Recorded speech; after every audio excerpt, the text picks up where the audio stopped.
It's Coffee Break with Mr. Albert Soriano. Please don't forget to watch, like, comment, and hit the subscribe button and ring the notification bell for updates.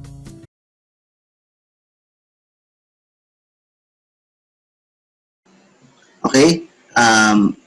Once again, good morning to everyone. I am Sir Albert Soriano, your focal person for the OVAP and your focal person at the same time to DepEd, CHED, and TESDA.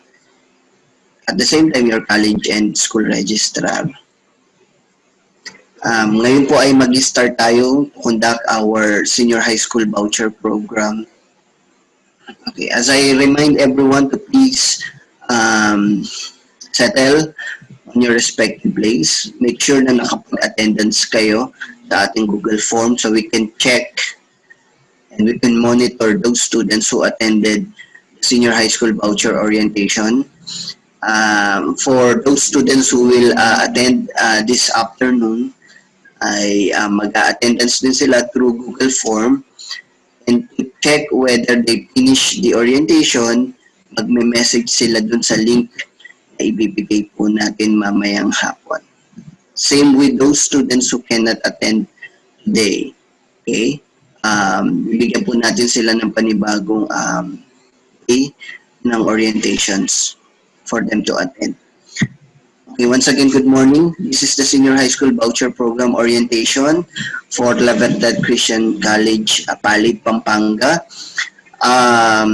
Unang nagpapasalamat tayo sa Diyos sa pagkakataon na ibinigay sa atin para makapag-conduct tayo ng ganitong orientations despite of our situations that we have this pandemic and we are on community quarantine and we are on the process of having online classes, ay nakapag-conduct rin po tayo ng ganitong pagkakataon sa ganitong pamamaraan. Okay? Ang mahalaga, despite of our situation, ay patuloy pa tayong iniingatan ng Diyos at patuloy tayong binibigyan ng pagkakataon at patuloy tayong binibigyan ng buhay at kalakasan. That's what matters. Okay? Napasalamat ako sa mga advisors for informing all of you and to all our attendees, including our parents. Kung may mga magulang po tayo ngayon sa pagkakataong ito, salamat po sa Diyos sa inyo pong kooperasyon na makapakinig ng orientations po na gagawin po natin ngayon sa pagkakataong ito. Sige po, Sir E.G., let's start our orientations.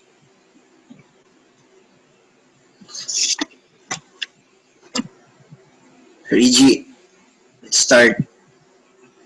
Alright, so we have the legal basis 0533 and it's collectively known as the Enhanced Basic Education Act of 2013. Yeah, so it was 2013, it was been passed into law, RA 10533 or the Enhanced Basic Education Act of 2013. It states that basic education has 2 more years beginning 2016 to 2017. Though it was been enacted and passed in the year 2013, but the applications will start on school year 2016-2017. Although there are some schools who started in 2015, but those are schools na parang pioneering na nag-start ng 2015. But everyone, all schools, private schools will have its first operations for the senior high school starting 2016-2017. And then it provides financial assistance to qualified grade 10 completers pursuing senior high school. Okay? Legal basis are the DO number 11 series of 2015 or introduces the senior high school voucher program. DO number 46 series of 2015 or the detailed guidelines on the implementations of senior high school voucher program, and the DO number 1 series of 2016 which states the clarification of the senior high school voucher program. So these are the legal basis bakit tayo may tinatawag na senior high school, bakit may mga voucher program sa pagkakataong ito. Bakit may mga nalilibring estudyante from public school going to private school, and those who are ESC grantee, and those who are applying for the online voucher program. Okay. Next, sorry, G. Ano ba ang voucher program? Okay? So, sa pamamagitan ng voucher program, magbibigay ang pamahalaan ng tulong pinansyal sa mga grade 10 completer mula sa pampubliko at pribadong junior high school upang makapag-aral sila ng senior high school. Tandaan, kaya ang tawag sa inyo ay hindi graduates kasi nung natapos nyo ang grade 10, you are junior high school completers. Okay? Natapos nyo pa lang ang isang piece ng inyong secondary level, which is the junior high school program. After nun, yung 2 taon na idadagdag, which is the senior high school program. So, ito ay magbibigay paraan para makapag-aral ang ating mga estudyante from grade 10 completers na makapag-aral saan? Una, sa isang pribadong eskwelahan. Pangalawa, maaari namang makapag-aral sa isang pribadong university or college. Pangatlo, sa isang state or local university or college. Or pang-apat, sa isang technical vocational simula school year 2016-2017. So, tayo, nabibilang tayo sa 1 and 2. We are a private high school institution. At the same time, we are a higher education private institutions. Kasi meron tayong college level. So we are considered higher education institutions. Okay? Layunin ng programang ito na palawigin ang kakayahan at mga mag-aaral at ng kanilang mga pamilya na makapili ng paaralan or track sa senior high school na naaayon sa kanilang mga pangangailangan at layunin sa buhay. Okay? So, nasa sa inyo ang karapatan or ang desisyon kung saan nyo gustong mag-aral. Okay, it's really up to your decisions. And una, nagpapasalamat tayo sa Diyos dahil sa dami ng mga senior high schools na meron dito sa Pilipinas, specifically sa Pampanga, ay minarapat nyo mag-aral dito sa La Verdad. And siyempre, hindi naman namin kayo bibigyoin sa punto na yan dahil alam niyo naman ang status ng La Verdad, and we are doing everything, especially in terms of academics, na kapag graduate kayo sa La Verdad, ay hindi kayo mahihirapan pagdating sa kolehiyo. At the same time, isa kayo sa magiging standout ng ng inyong eskwelahang pag-aaralan pagdating niyo sa kolehiyo. Marami na tayong naging pruweba dyan. Yung mga senior high school graduates natin, they are doing good in terms of their field, mga napili. Meron tayong mga estudyante na pumasa sa UP at nag-aaral na sa UP. At meron tayong mga DOST scholar passers na ngayon ay mga until now ay DOST scholars. Yun din naman ang plano natin sa lahat ng ating mga grade 11 ngayon. So, we will give you 2 years training in terms of knowledge, skills, and attitudes para pagdating nyo sa college. So, let's have the students' eligibility for senior high school voucher. Sino ba ang qualified? Students' eligibility for senior high school vouchers, automatic entitlement. Number 1, if you are a graduate from a public junior high school, from DepEd, SUCS, and LUC, that's 1. Kaya yung mga graduate natin or junior high school completers natin sa isang public institution, they are automatic voucher recipient. If you're an ESC grantee or private junior high school, so halimbawa, meron tayong ESC grantee sa La Verdad, graduate as junior high school completer, they don't have to apply for the voucher application program because they are automatic ESC grantee as well pagdating nila ng grade 11. And the third one is approved applicants from private junior high school. These are students who graduated from a private high school and they became an OVAP grantee. They applied online and they will be automatically OVAP grantee, and they will be automatic a voucher recipient as well. Okay? So those are the three na recipients natin. If you are a graduate of a public school, or you're an ESC grantee when you were in grade 10, or you pass the applications for the OVAP application program or the online voucher application program. It's Sir G. So if I were a public school grade 10 completer, where will I be able to use the senior high school voucher? Okay? So public school grade 10 completers are automatically qualified voucher recipients and they need not apply for the voucher. They are automatically voucher recipients. What kind of junior high school did I graduated from? So kung ikaw ay graduate ng public high school, which senior high school will I pick? Whether you go to DepEd Senior High School or whether you go to a private high school or SUC. And look, when you say SUC, it means State Universities and Colleges. And when we say LUCs, it means Local Universities and Colleges. Pag sinabing mga local university, those are, let's say, Angeles Local University. O yung mga local university natin, aside dun sa mga state university like TABSU, BULSU, those are state universities. Yung mga TBIs, those are tech-book institutions. Okay?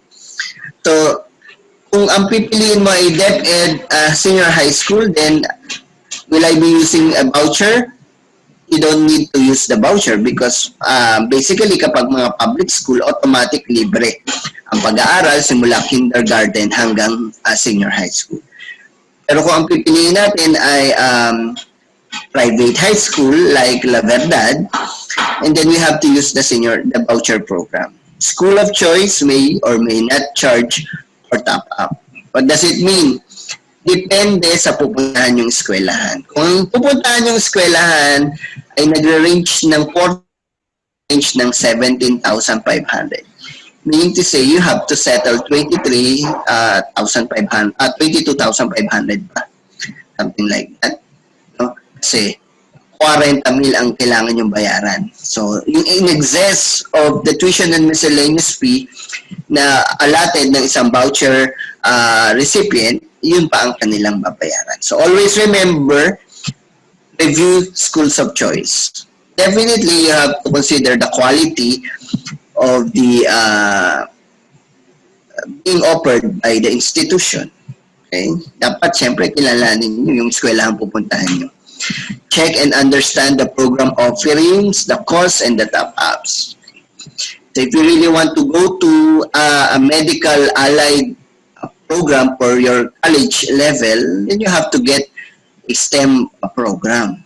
If you want to take an accountancy or any business accounting related, you have to get the ABM courses. And if you want to take any AB, Bachelor of Arts, or any humanities and social science courses like psychology, social work, education, political science, and you have to get a humanities and social science or broadcasting courses, then you have to go with that. Now, may nilabas ang DepEd ang CHED rather, na guidelines na pwede kayong mag-apply ng other courses kahit na, let's say, if you want to take nursing, kahit na ang course mo ngayon ay ABM, allowed pa rin yun.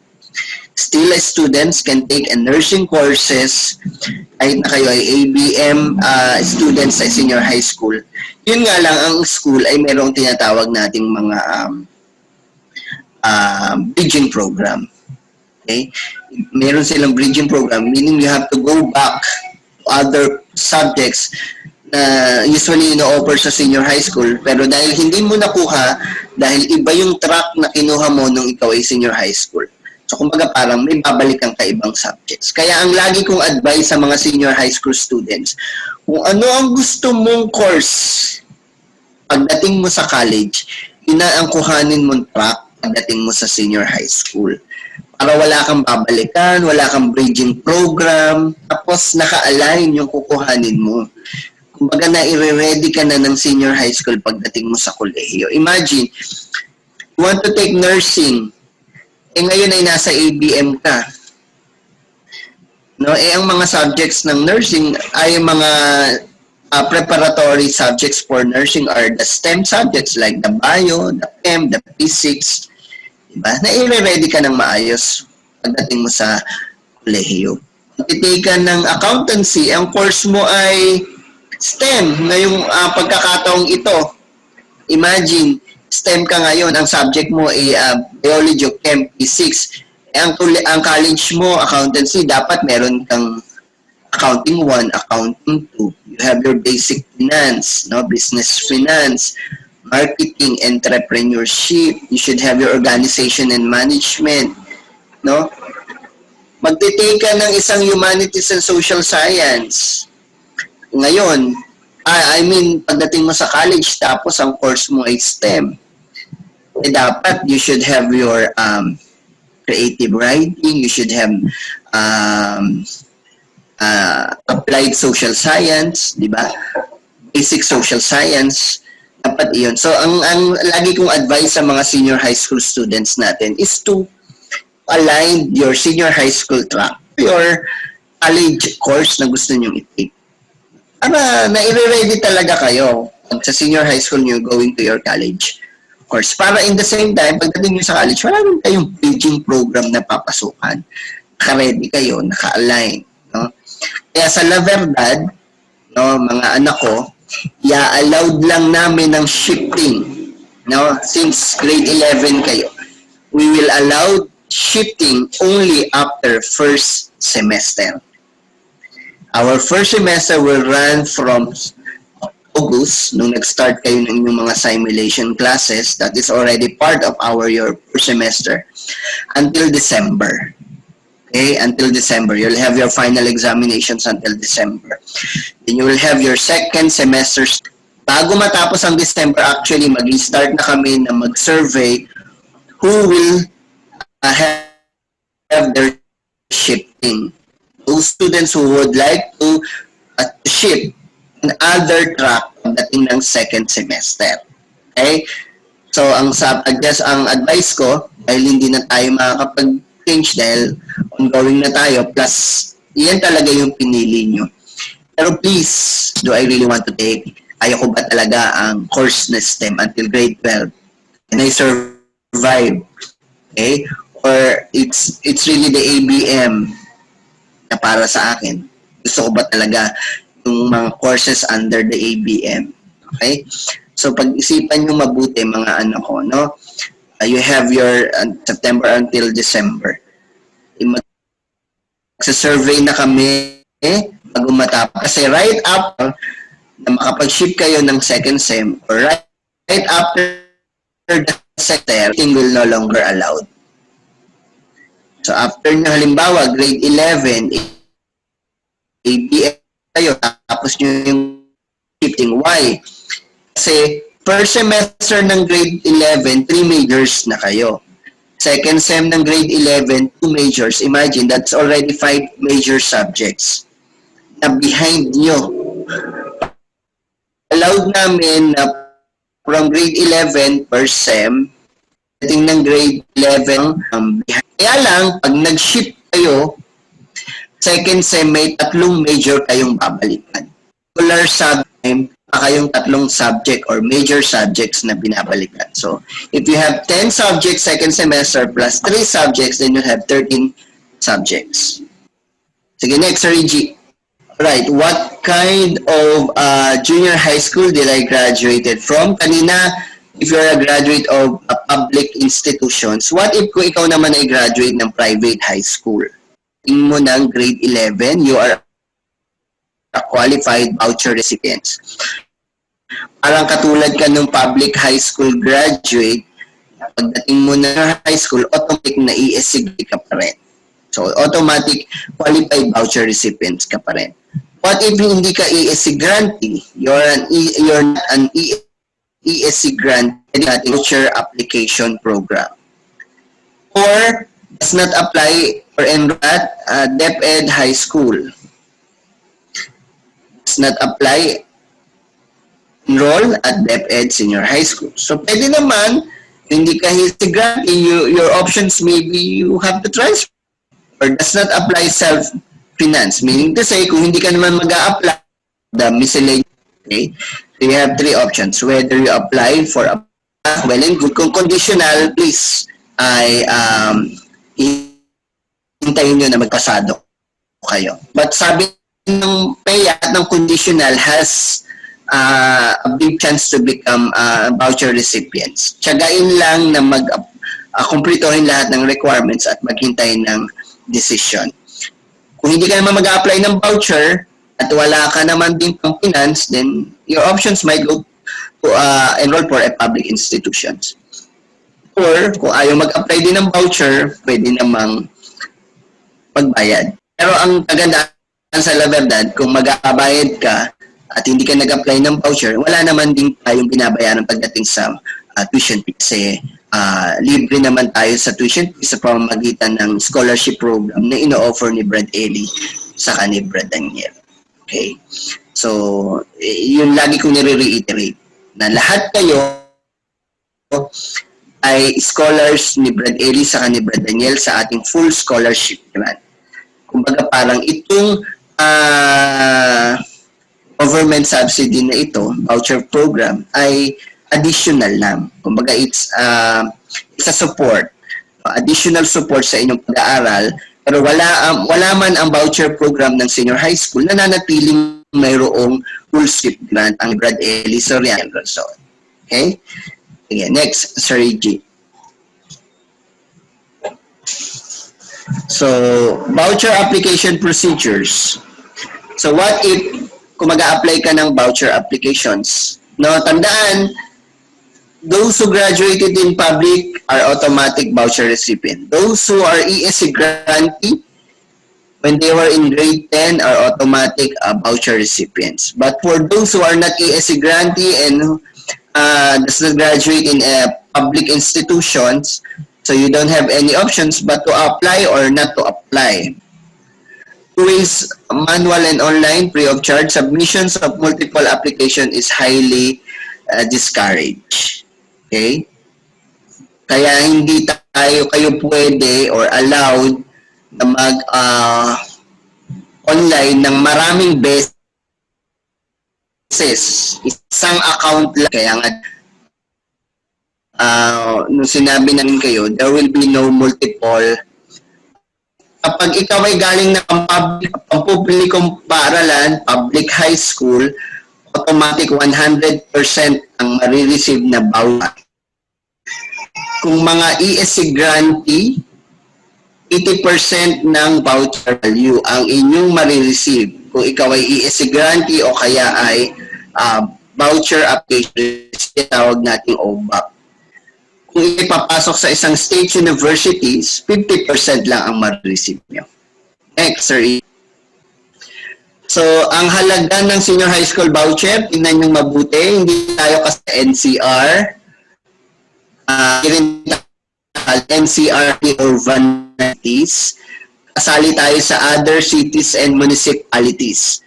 So, kung ikaw ay galing ng public school, ang halaga ng voucher mo ay 17,500. Kung ikaw naman ay ESC grantee, or pumasa sa OVAP application, ang halaga ng voucher mo ay 14,000 pesos.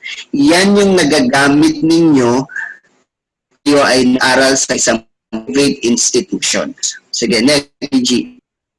Does voucher amount fees like registration, etc. The amount covers the tuition school fees. Should the school fees exceed the voucher amount, the beneficiary the top up. Sa inyo kanina, selection 17,500 allotted sa iyo, galing ka ng public, So meron ka pang babayarang 22,500. Ikaw naman ay ESC grantee or pumasa sa isang voucher application program. Let's say for example, ang halaga ng babayaran ng tuition and miscellaneous fee ay 10,000, 14,000 lang makuha mo, so you have to pay additional 16,000 sa school. Ang maganda sa La Verdad, no? Ang maganda sa La Verdad, kung ikaw ay voucher recipient at galing ka ng public, libre na yung 17,500 mo, wala kang babayaran doon. Usually, ang sinushoulder lang ng isang galing sa public institutions ay yung tinatawag nating La Verdad internet email, they call it the online fee. Kasi access natin online. So wala kayong, yun lang ang tanging babayaran mo, and that ready. Kaya napakaliit lang ng babayaran. Kung wala nga tayo nun, wala tayong online access fee. Last year, libre na halos lahat. Ang galing ng public, ang binabayaran lang nila, yung MOA saka PTA. Pero dahil nga tayo ay online ngayon, so we have this fee, tanging babayaran ng estudyante.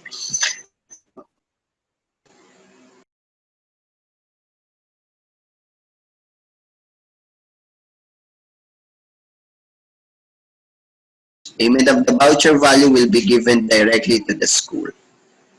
Next slide, Sir E.G. Edit mo na lang, Sir E.G. No, yung mga dead air para dun sa susunod na mag-a-attend. So how does the senior high school voucher program work? Next. So all automatically qualified beneficiaries name are in the senior high school voucher management system. So ang ilalagay natin is i-input natin kayong lahat dun sa BMS natin. Successful voucher applicants are added to the BMS. All successful applicants have the ID numbers. So may kanya-kanya kayo. Kaya ang sabi ko kay Ma'am Keisha, sa ID dapat mag-reflect na you are voucher recipients. Okay? Dapat nagre-reflect na voucher recipients kayo para automatic makita na kapag ang ID nyo is PPR recipients kayo. So mabilis na lang pagdating lalo na sa accounting. Next. PBR requirements.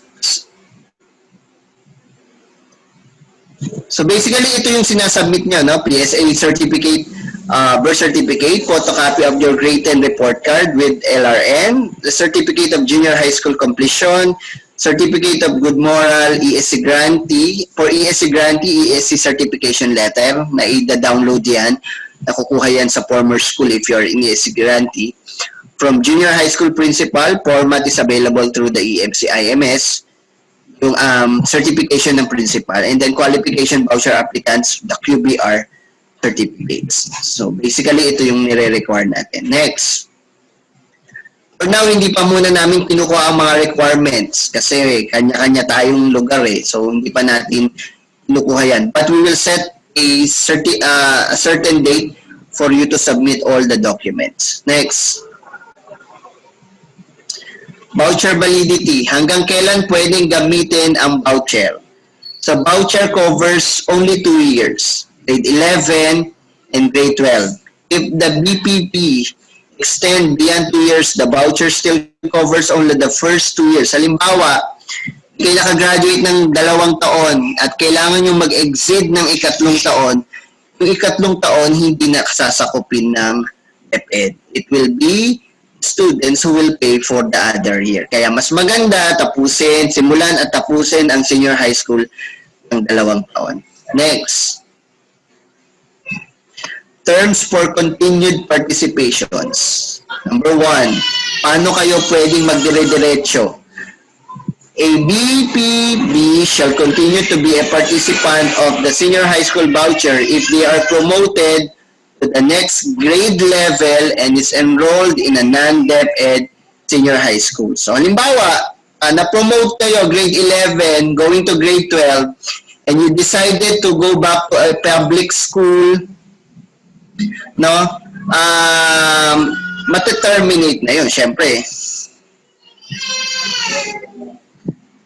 So, mateterminate na yun. So, hindi na kayo pwedeng makagamit ng voucher kung lilipat kayo ng senior high school, grade 12, pagdating nyo ng grade 12 sa isang public institutions. Next.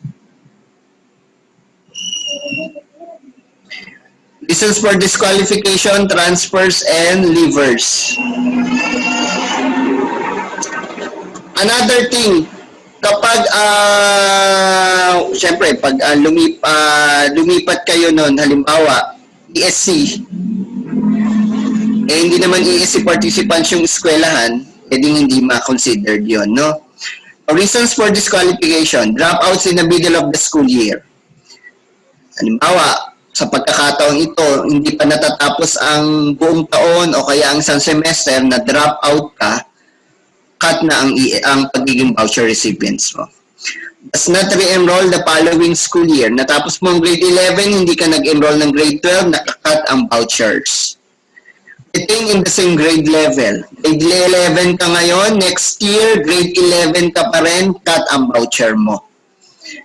Transfer to another senior high school provider within the school year.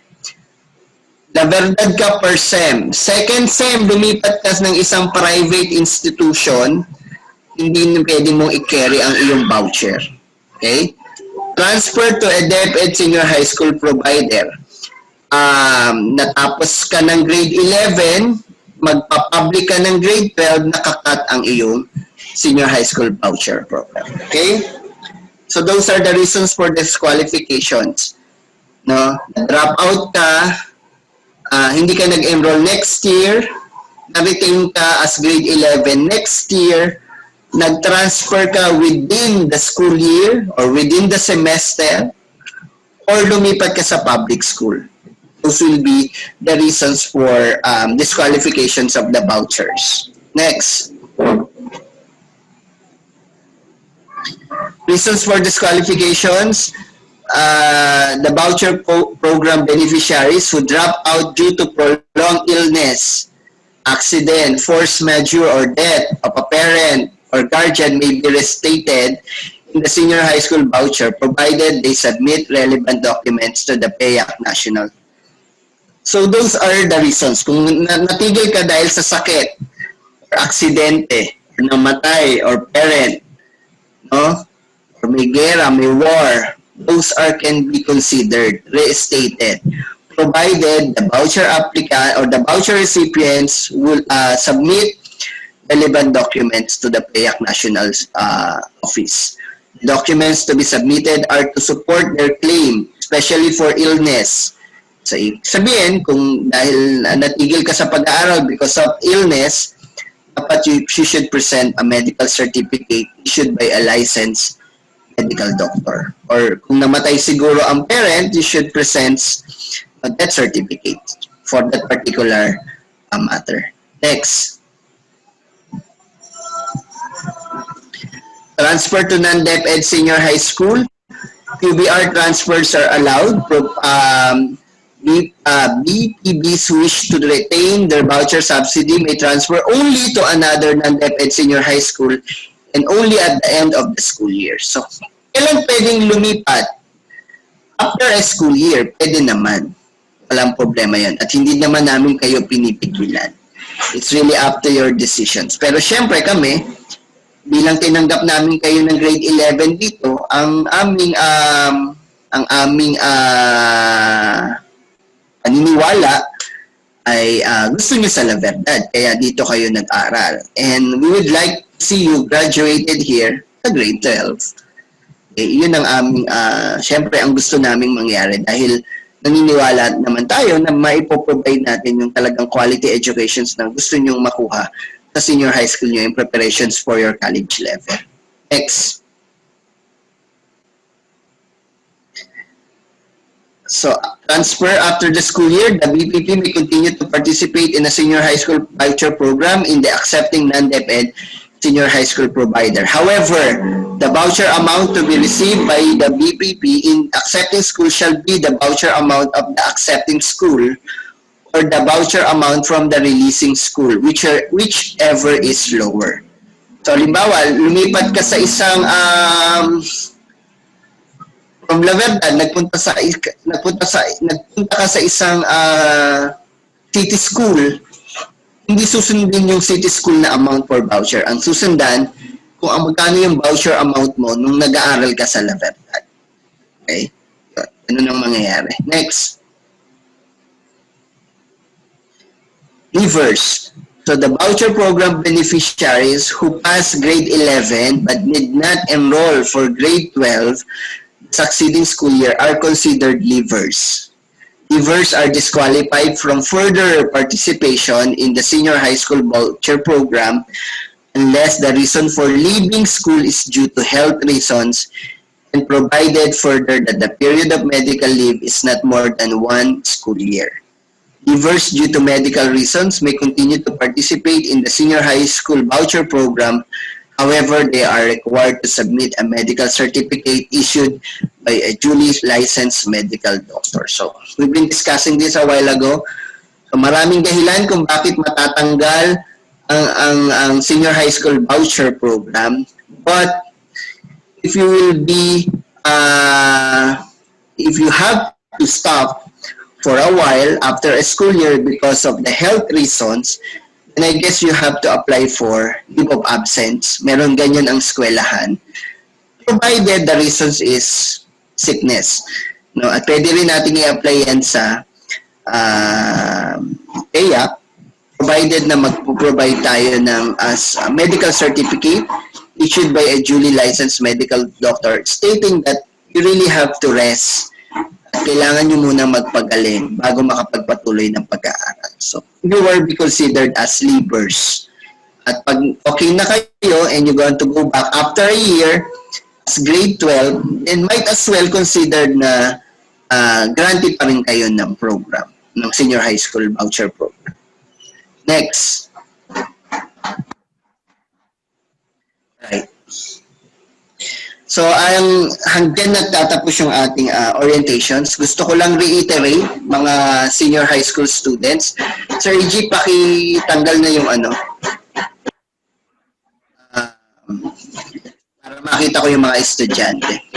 I just want to reiterate, mga anak ko, na whether nandito ang voucher or whether wala ang voucher, nananatili ang full scholarship grant na ino-offer ni Brad Ellie sa ni Brad Daniel. Ang kagandahan ng senior high school voucher program ng La Verdad, aside dun sa government subsidy na nakukuha nyo sa government, nananatili na kayo ay part ng scholarship program ni Brad Ellie sa ni Brad Daniel.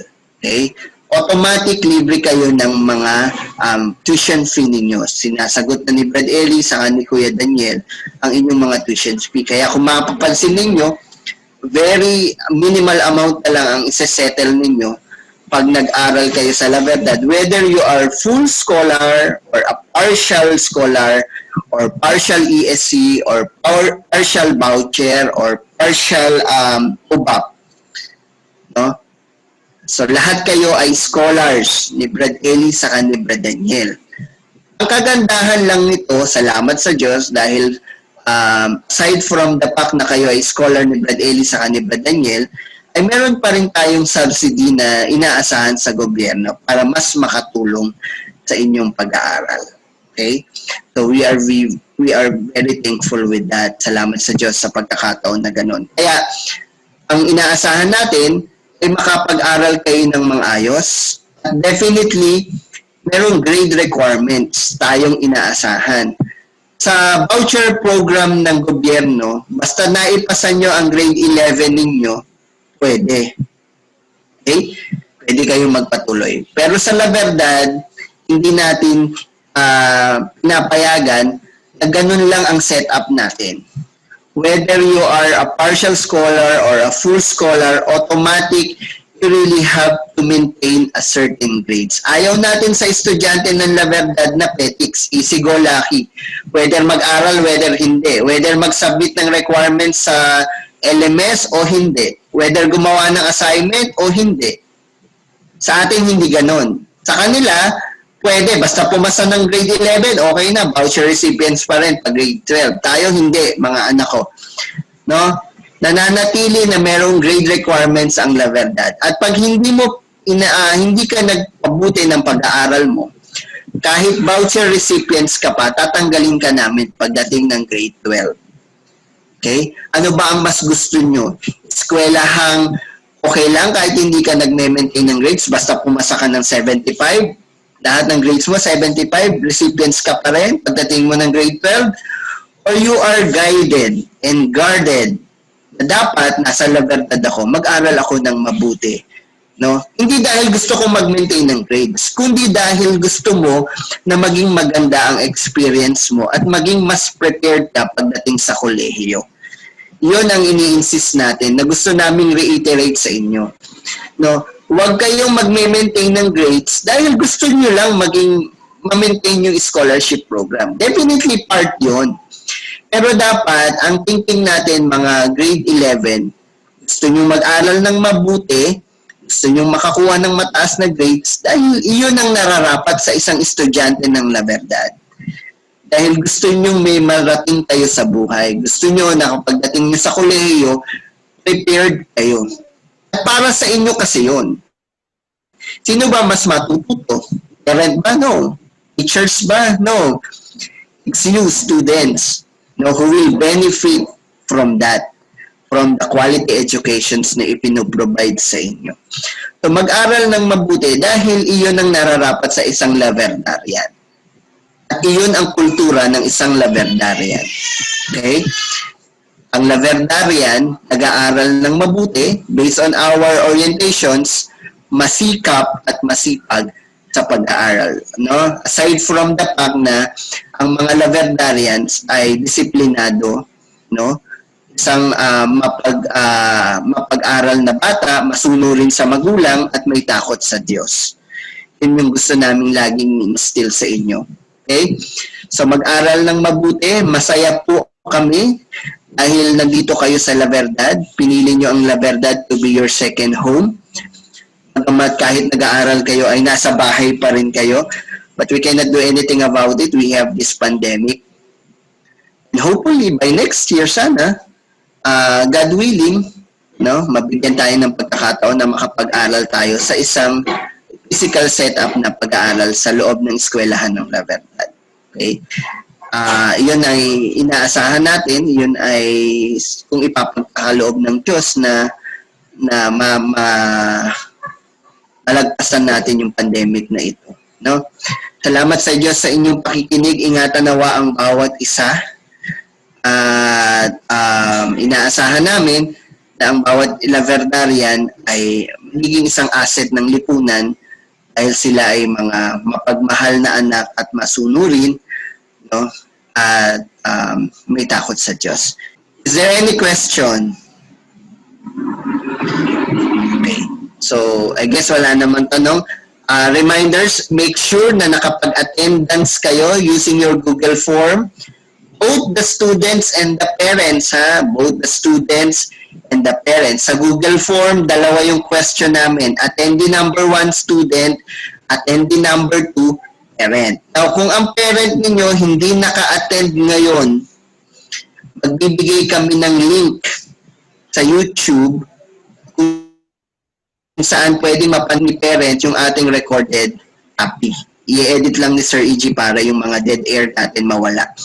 Make sure ha, kasi i-check namin sa Google Form. Pag hindi naka-attend ang parent, kailangan magka-attend. Kasi importante ang attendance. Iyon ang magsasabi na kayo ay naka-attend ng orientations. Pag naka-attend ng orientations, i-apply natin yung vouchers ninyo. Okay? Remember ha, hanggat hindi nakaka-attend ang parent, ay hindi natin i-apply yung voucher. Make sure si parent at si student naka-attend ng orientation. So, kung hindi man naka-attend ngayon ng magulang, okay lang. I-upload natin sa YouTube.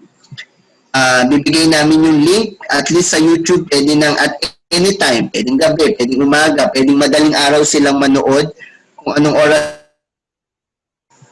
na hindi makakasagabal sa kanilang mga personal na trabaho, trabaho sa opisina at sa bahay. Okay, tapos sa mga estudyante mamaya for STEM, ay i-orient naman natin sila during the last 2 periods ng kanilang schedule. So with that, magandang umaga sa inyong lahat. Salamat sa Diyos sa pagkakataon na makapag-conduct tayo ng orientations. Bago po tayo matapos, magpi-picture taking muna. Kailangan namin makita ang inyong mga attendance through pictures. Alright.